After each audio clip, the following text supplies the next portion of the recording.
जय हिंद सभी को। आप सभी का आपके अपने YouTube channel study with NV sir पर स्वागत है। हम हाजिर हो गए हैं आपके मैथ्स के ज्ञान को और बेहतर करने के लिए मैथ्स की एक और वीडियो लेकर। तो वीडियो को लाइक एंड शेयर करें और ऐसी और बेहतरीन वीडियोस के लिए चैनल को सब्सक्राइब करें तथा बेल आइकन को प्रेस करें जिससे वीडियो का नोटिफिकेशन पहुंचे आप पर सबसे पहले। तो चलिए शुरू करते हैं आज की वीडियो। आपका टॉपिक है important questions of ratio and proportion. आपका ये शून्य से शिखर तक का सफर है जो हम जरूर पूरा करके रहेंगे। चलिए प्रश्न के माध्यम से समझते हैं क्या आपसे पूछा गया है। यदि y x के व्युत्क्रमानुपाती होता है तथा y बराबर 6 होने पर x बराबर 2 है तो x बराबर 3 होने पर y का मान क्या होगा। आपको 4 विकल्प दिए गए हैं, इन्हीं 4 में से कोई एक आंसर है। क्वेश्चन को करने से पहले चलिए आज आपको हम कुछ रूल समझा देते हैं, कुछ रूल बता देते हैं। रूल क्या है? रूल है वेरिएबल का। वेरिएबल क्या? चर, परिवर्तनीय,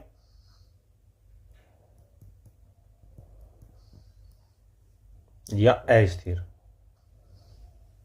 क्या है? अस्थिर। ये आपको आज हमें रूल समझाना है। इसको हम मान बदलना भी कह सकते हैं। क्या? मान बदलना। देखिए क्या होता है मान बदलना। यदि a अनुक्रमानुपाती b है, यदि a अनुक्रमानुपाती b है अर्थात a अनुक्रमानुपाती b, ये आपका जो चिन्ह है ये अनुक्रमानुपाती का है। इसे हम डायरेक्ट प्रोपोर्शनली भी कहते हैं। क्या कहते हैं? Direct proportionally. तब क्या होगा? यहां से निकल के आई ये चीज जो अभी हम आपको बताएंगे। a1 बटे a2 बराबर b1 बटे b2। अब दूसरा क्या है? ये था रूल नंबर 1। रूल नंबर 2 क्या है? यदि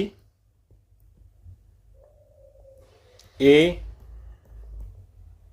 व्युत्क्रमानुपाती किसका है? b का। अर्थात इसका क्या अर्थ हुआ? a व्युत्क्रमानुपाती 1/b।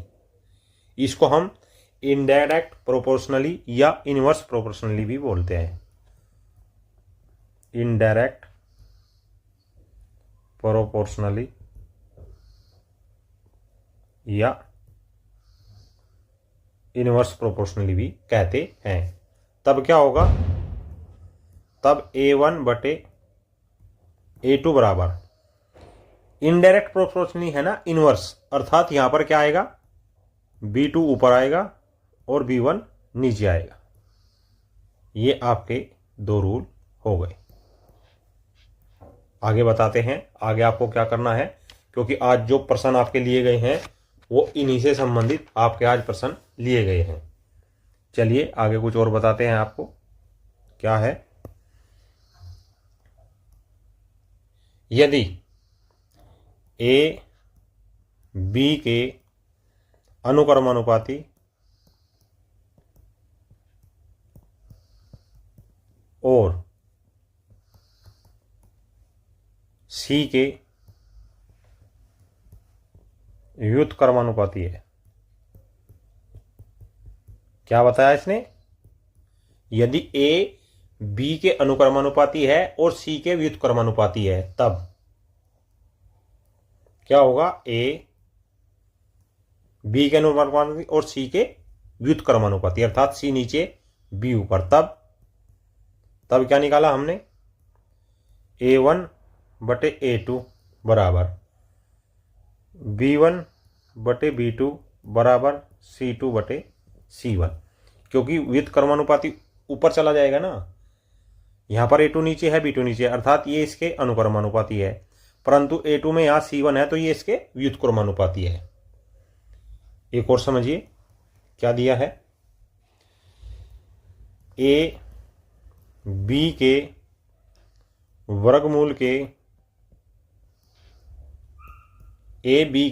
के व्युत्क्रमानुपाती है, व्युत्क्रमानुपाती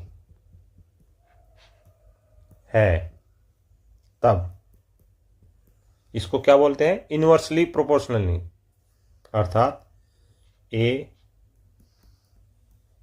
व्युत्क्रमानुपाती 1/रूट में बी। यह इससे क्या निकालेंगे हम? इससे हमने निकाला A1/A2 बराबर रूट में B2/B1। ये एक आपका अलग आ गया और ये एक अलग आ गया। ठीक है। तीसरा नियम आज हम आपको बताया, इसके बारे में क्या है? ए बी प्लस 10 के अनुक्रमानुपाती, अनुक्रमानुपाती क्या? अनुक्रमानुपाती, और सी के व्युत्क्रमानुपाती हैं। तब क्या होगा? तब ए अनुक्रमानुपाती बी प्लस 10/C, या फिर A1/A2 बराबर B1 जमा 10/B2 जमा 10 बराबर C2/C1। ये आपका एक और फॉर्मूला आज यहाँ पर आ गया। कुछ समझ आ रहा है आपको ये क्या बताया है? ए और बीच का जो संबंध है वो आपको बताया गया है, अनुक्रमानुपाती और व्युत्क्रमानुपाती। उसके बाद 3 का संबंध ए बी के अनुक्रमानुपाती हो परंतु सी के व्युत्क्रमानुपाती हो। उसके बाद ए बी के वर्गमूल के व्युत्क्रमानुपाती हो। उसके बाद ए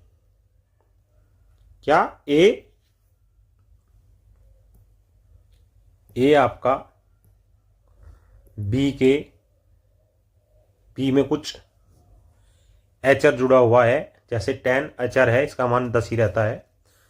ए बी प्लस 10 के अनुक्रमानुपाती और सी के व्युत्क्रमानुपाती है, तो उसका भी रूल आपको बता दिया गया है। अब चलिए प्रश्न पे चलते हैं। प्रश्न में क्या पूछा गया है और हमें उसको कैसे करना है। एक्स वाई के व्युत्क्रमानुपाती है, अर्थात एक्स बराबर 1/y, ये आपको दिया गया है। तब x1 बराबर 2, y1 बराबर 6, x2 बराबर 3, y निकालना है तो y2 कितना होगा? कौन सा रूल लगेगा? रूल क्या है हमारा? x1/x2 बराबर y1/y2। ठीक है। ये क्या है? x1 कितना है? 2, x2 कितना है? 3, y1 कितना है? 6, y2 हमें निकालना है। नहीं, ये नहीं होगा।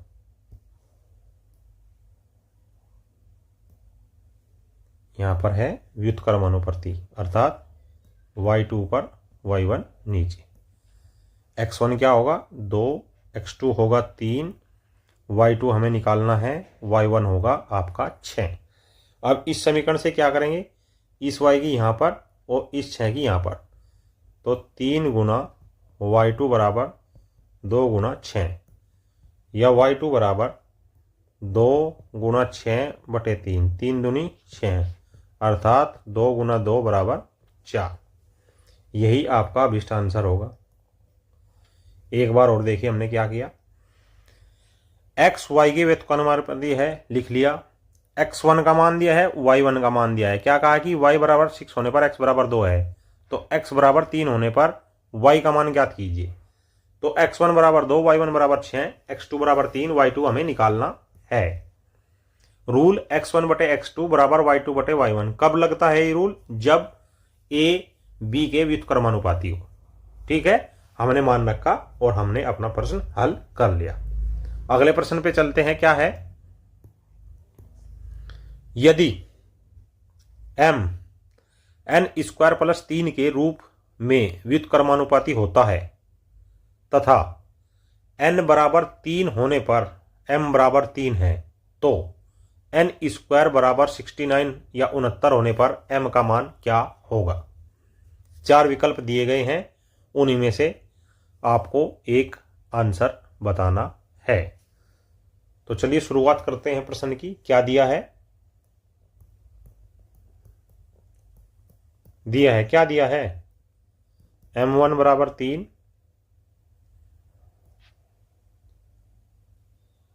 n1 स्क्वायर 69 या कुछ और दिया है n2 स्क्वायर बराबर 69। क्यों दिया है? क्योंकि n बराबर तो 3 है। m2 निकालना है।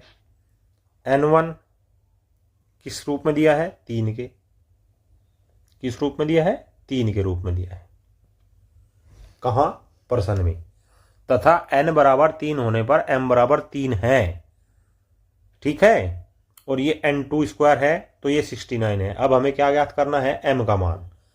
और दिया क्या है हमें? m व्युत्क्रमानुपाती 1/n स्क्वायर जमा 3। तो इससे हम क्या निकालेंगे? m1/m2 बराबर, व्युत्क्रमानुपाती है तो n2 ऊपर जाएगा, n2 स्क्वायर जमा 3/n1 स्क्वायर जमा 3। अब इसमें यहाँ पर आप मान रखिए, m1 का मान 3, m2 का मान निकालना है। n2 का मान 69 जमा 3/n1 का मान 3 जमा 3। लेकिन यहाँ आप ध्यान रखिएगा, इसने ये केवल n का मान दिया है और फॉर्मूले में क्या है हमारा? n square. तो यहाँ पर 3 का स्क्वायर होगा। कई बार क्या होता है कि जल्दी जल्दी में हम भूल जाते हैं। 69 और 3 72। यहाँ पर 3 का स्क्वायर 9 और 3 जोड़ेंगे तो 12। अब m2 क्या होगा? m2 बराबर, ये 12 3 के पास जाएगा, 12 गुणा 3, और ये 72 नीचे आएगा। ठीक है, तो 12 छिक 72, 3/6 अर्थात 1/2। यही आपका अभिष्ट आंसर होगा। एक बार और देखिए, m1 दिया है, n1 दिया है, n2 दिया है, m2 का मान निकालना है। m n स्क्वायर प्लस 3 के व्युत्क्रमानुपाती है। अब ये हमने यहाँ पर लिख लिया, ये समीकरण 1 है। तो इससे क्या होगा? m1/m2 बराबर n2 स्क्वायर जमा 3/n1 स्क्वायर जमा 3।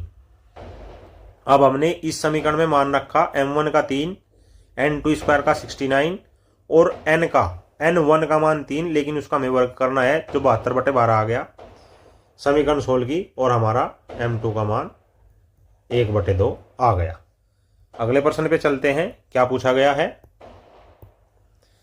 यदि s सीधे रूप से r+7 से बदलता है तथा s बराबर 42 है, जब r बराबर 17 है तो r बराबर 29 होने पर s का मान क्या होगा। अर्थात ये कह रहा है कि s सीधे r+7 से बदलता है तथा s बराबर 42 है जब r बराबर 17 है, या ये कह लीजिए r बराबर 17 होने पर s का मान 42 आया। तो पूछ रहा है कि r बराबर 29 होने पर s का मान क्या होगा। 4 विकल्प है, उन्हीं में से आपका एक उत्तर है। क्या करना है? s अनुक्रमानुपाती r जमा 7, ये दिया है आपको। क्या है? दिया है। ठीक है, तब s1/s2 बराबर r1 जमा 7/r2 जमा 7। s1 कितना दिया है? s1 दिया है 42, r1 दिया है 17, r2 29 या 29, और s2 पता नहीं है, निकालना है। तो चलिए मान रखिए। मान रखने पर क्या आया? s1 का 42, s2 निकालना है, r1 का 17 जमा 7/r2 का 29 जमा 7। तो ये क्या आया आपका? 42/s2 बराबर 17 और 7 24, 29 और 7 36। अब यहाँ से S2 आप निकाल लीजिए। S2 बराबर 36 की 42 में गुना और नीचे जाएगा 24। ठीक है, ये क्या आया, 12 तिया 36, 12 दूनी 24, 12 दूनी 24, 12 तिया 36 और 2 से ये 21 बार, 3 गुना 21 बराबर 63। आपका आंसर क्या आया, 63। एक बार और देखिए, एस सीधे रूप से का अर्थ है अनुक्रमानुपाती है, R+7 से संबंध है। S1 का मान दिया है, R1 का मान दिया है, R2 का मान दिया है, S2 का मान हमें निकालना है। ये हमारा फॉर्मूला होता है। इस फॉर्मूले में हमने तीनों मान रख दिए। जब 3 मान रख देंगे तो चौथा मान आपका निकल कर आ जाएगा। सोल्व करने के बाद S2 बराबर 63। अगले प्रश्न पे चलते हैं। क्या पूछा गया है, यदि P और Q एक दूसरे के व्युत्क्रमानुपाती हैं और P बराबर 10 है जब Q बराबर 6 है, अर्थात Q बराबर 6 होने पर P का मान 10 है, तो यदि P बराबर 15 है तो Q का मान ज्ञात कीजिए। यहां पर दोनों ही चीजें होंगी। P बराबर 10 है तो Q बराबर 6 है, और यदि Q बराबर 6 है तो P बराबर 10 है। उसी प्रकार P बराबर 15 होने पर Q का मान आपको निकालना है। 4 विकल्प दिए हैं, उन्हीं में से एक आपका उत्तर होगा। अब चलिए देखें यहां क्या करते हैं। क्या दिया है, व्युत्क्रमानुपाती। इस भाषा को आप अवश्य समझिएगा, कई बार गलती हो जाती है, ये गलती आपको बिल्कुल नहीं करनी है। तो P व्युत्क्रमानुपाती Q के, तब इससे हमने क्या फॉर्मूला निकाला था, P1 बटे P2 बराबर Q2 बटे Q1, यही तो था। P1 कितना दिया है, 10 के, Q1 दिया है 6 के, P2 दिया है 15 के, Q2 आपको निकालना है। अब मान रखिए, P1 का मान रख दिया हमने 10, P2 का मान रख दिया हमने 15, Q2 आपको निकालना है, Q1 का मान 6। तो Q2 बराबर कितना होगा, 10 गुणा 6 बटे 15, ये आ गया आपका 60 बटे 15, 15 चौका 60। किसका आंसर आया, ये Q2 का आंसर आया। Q2 बराबर 4 के आपका आ गया, अर्थात option number 2 is the right answer. एक बार और देखिए, P और Q एक दूसरे के व्युत्क्रमानुपाती है। P1 बराबर 10 तो Q1 बराबर 6। यदि P2 बराबर 15 है तो Q का मान क्या होगा। यदि P Q के व्युत्क्रमानुपाती है तब हमारा फॉर्मूला निकल के आता है P1 बटे P2 बराबर Q2 बटे Q1। 3 मान दिए हैं, चौथा में निकालना है, तो 3 मान रख दिए, चौथा अपने आप आ जाएगा। बस आपको कैलकुलेशन अच्छे से करनी है। अगले प्रश्न पे चलते हैं। क्या आपसे पूछा गया है, यदि x y के साथ सीधे बदलता है, सीधे बदलने का अर्थ होता है कि वह उसके अनुक्रमानुपाती है, और y बराबर 9 होने पर x बराबर 45 है, तब y बराबर 50 होने पर x का मान क्या होगा। 4 आपको विकल्प दिए गए हैं, इन्हीं में से एक आपका उत्तर होगा। अब दिया क्या है, x अनुक्रमानुपाती y, सीधे बदलता का अर्थ होता है अनुक्रमानुपाती, तब x1 बटे x2 बराबर y1 बटे y2। हमें दिया क्या है, y1 बराबर 9 तो x1 बराबर 45 और y2 बराबर 50 तो x2 हमें निकालना है। मान रखिए, x का मान 40, x1 का मान 45 बटे x2, y1 का 9, y2 का 50, यही तो मान है। तो क्या करेंगे, x2 बराबर, ये 50 45 के पास जाएगा, 45 गुना 50 बटे ये 9 नीचे आएगा, 9 पंजे 45, 5 गुना 50, तो x2 बराबर आ गया आपका 250। यही आपका अभिष्ट आंसर होगा। एक बार और देखिए, एक्स वाई के साथ सीधा बदलता है, अर्थात एक्स वाई का अनुक्रमानुपाती है। y का मान 9 होने पर x बराबर 45 आता है, तो y बराबर 50 होने पर x का मान कितना होगा। कुछ समझ में आया? यहां आपको हम एक चीज और बता देते हैं, अनुक्रमानुपाती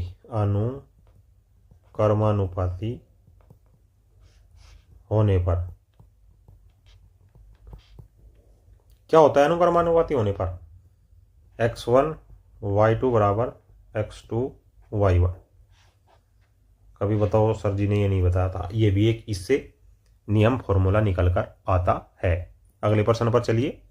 अगले प्रश्न में क्या पूछा गया है? यदि a b और c के साथ, ये कह रहा है कि ये a जो है ये b और c के साथ संयुक्त रूप से बदलता है, अर्थात b और c अगर दोनों चेंज होंगे तो a भी बदलेगा। जब a बराबर 6 है तब, ये कह रहा है कि यदि a बराबर 6 है तब b बराबर 3 और c बराबर 2 है। अब ये कह रहा है प्रश्न में कि b बराबर 5 और c बराबर 7 होने पर a का मान क्या होगा। 4 आपको विकल्प दिए गए हैं, उन्हीं से आपको ये मान निकालना है। अब प्रश्नानुसार क्या है बताइए जरा, प्रश्नानुसार क्या है? प्रश्नानुसार दिया है इसने a संयुक्त रूप से किसके? b और c के अनुक्रमानुपाती है। तब इससे हमने क्या निष्कर्ष निकाला? a1 बटे a2 बराबर b1 गुणा c1 बटे b2 गुणा c2 दिया है। क्या दिया है? a1 बराबर 6, b1 बराबर 3, c1 बराबर 2, ये दिया है। यहां पर a2 हमें निकालना है, b2 कितना दिया है? 5, c2 कितना दिया है? 7। अब ये सारे मान यहां पर इस समीकरण में रखिए तो क्या आएगा? a1 का मान 6 बटे a2 बराबर b1 कितना है? 3, c1 है 2 बटे b2 कितना है? 5, c2 कितना है? 7।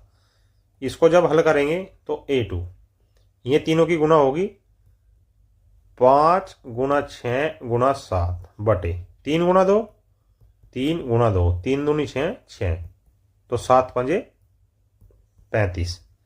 a2 का मान कितना आया? 35। एक बार और समझिए, a b और c के साथ संयुक्त रूप से बदलता है, अर्थात उन दोनों का गुणनफल उसके अनुक्रमानुपाती है। ये प्रश्न में आपके दिया गया है। a का मान यदि 6 है तो b का मान 3 होगा और c का मान 2 होगा। परंतु कह रहा है कि यदि b बराबर 5 और c बराबर 7 होने पर a का मान क्या होगा।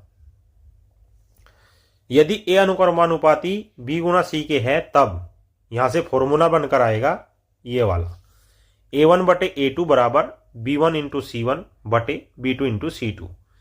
a1 का मान दिया है, b1 का दिया है, c1 का दिया है, a2 का निकालना है, b2 का दिया है, c2 का भी दिया है। समीकरण में रखा और आपका आंसर आ गया 35। ये थी आज की मैथ्स की क्लास। मुझे विश्वास है कि आज की मैथ्स की क्लास से आपको अपने मैथ्स के एग्जाम की तैयारी को बेहतर करने में अवश्य सहायता मिलेगी। ऐसी ही और बेहतरीन topics wise, subject wise videos देखने के लिए हमारे चैनल को सब्सक्राइब करें तथा बेल आइकन को प्रेस करें और प्लेलिस्ट पर विजिट करें। जय हिंद, जय भारत।